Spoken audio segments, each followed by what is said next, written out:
Hello বন্ধুরা, আশা করি সবাই ভালো আছেন।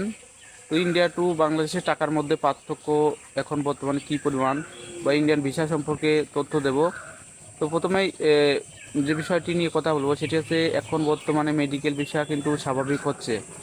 অনেকেই কিন্তু মেডিকেল ভিসা নিয়ে ঝামেলায় ছিল, মেডিকেল ভিসা ঠিক মতন পাচ্ছিল না, অ্যাপয়েন্টমেন্ট ডেট পাচ্ছিল না, আপনার যে স্লটটি আছে স্লটটি ঠিক মতন পাচ্ছিল না।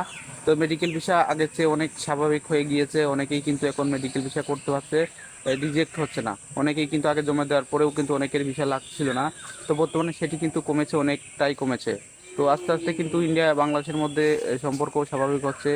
যে আগে মাঝখানে যে দ্বন্দ্বগুলো দেখা দিয়েছিল সেগুলো আস্তে আস্তে কমতে শুরু করে দিয়েছে। তো মেডিকেল ভিসাও কিন্তু এখন স্বাভাবিক হয়েছে অনেকটা। এখন ভিসা লাগাতে পারবেন, কোনো সমস্যা নেই। যদিও স্লটটি পেতে একটু ঝামেলা পোয়াতে হচ্ছে, যে আপনার স্লট আছে মেডিকেল ভিসায়। তো আস্তে আস্তে সেটাও হয়তো স্বাভাবিক হবে, ইন্ডিয়ান দিক থেকে এটা নজরে আসবে। হয়তো মেডিকেল ভিসা করতে অনেক টাকা নিচ্ছে, কিন্তু মেডিকেল ভিসার জন্য কোনো টাকা নেয় না ইন্ডিয়ান সরকার। সেটি হচ্ছে স্লটের জন্য এবং যে ফর্ম ফিল আপ করতে হয় এসব কারণেই কিন্তু, বা ডকুমেন্ট ম্যানেজ করে দিচ্ছে এসব কারণেই কিন্তু বর্তমানে টাকাটা একটু বেশি খরচ হচ্ছে। তো আস্তে আস্তে স্বাভাবিক হলে হয়তো সেগুলো ঠিক হয়ে যাবে। মেডিকেল ভিসা কিন্তু অনেকটা সহজকরণ হয়ে গিয়েছে, এখন বর্তমানে অনেকেই ভিসা নিচ্ছে, মেডিকেল ভিসা নিয়ে ইন্ডিয়ায় যাচ্ছে। বর্ডারেও কিন্তু আস্তে আস্তে ভিড় দেখা দিয়েছে।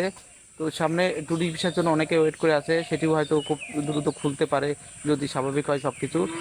আরেকটা বিষয় হচ্ছে বর্তমানে ইন্ডিয়া টাকার মান কিন্তু একটু বেশি, কারণ বাংলাদেশের টাকার মান কিন্তু অনেকটা কম। বাংলাদেশি টাকা 100 টাকা ইন্ডিয়ান এখন বর্তমানে 68 থেকে 69 70 এরকম দিচ্ছে। আপনারা যারা বাংলাদেশি টাকা ভাঙাবেন, ইন্ডিয়ায় যাবেন, তো ইন্ডিয়া বর্ডারে কিন্তু অনেকগুলো মানি এক্সচেঞ্জের দোকান থাকে, অনেক মানি এক্সচেঞ্জের দোকানে ব্যবসা করে তারা। তো আপনি কিছু দোকান যাচাই বাছাই করে তারপর কিন্তু টাকাগুলো ভাঙাবেন। আপনার হয়তো 70 টাকার মধ্যে পেয়ে যেতে পারেন, কারণ বাংলাদেশি টাকার মান অনেকটাই কম আগের চেয়ে।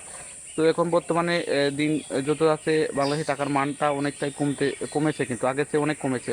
এখন বর্তমানে 68 67 টাকা করেও যাচ্ছে, 70 টাকা করেও যাচ্ছে। আপনারা একটু যাচাই বাছাই করে ভাঙাবেন মানি এক্সচেঞ্জের দোকানে।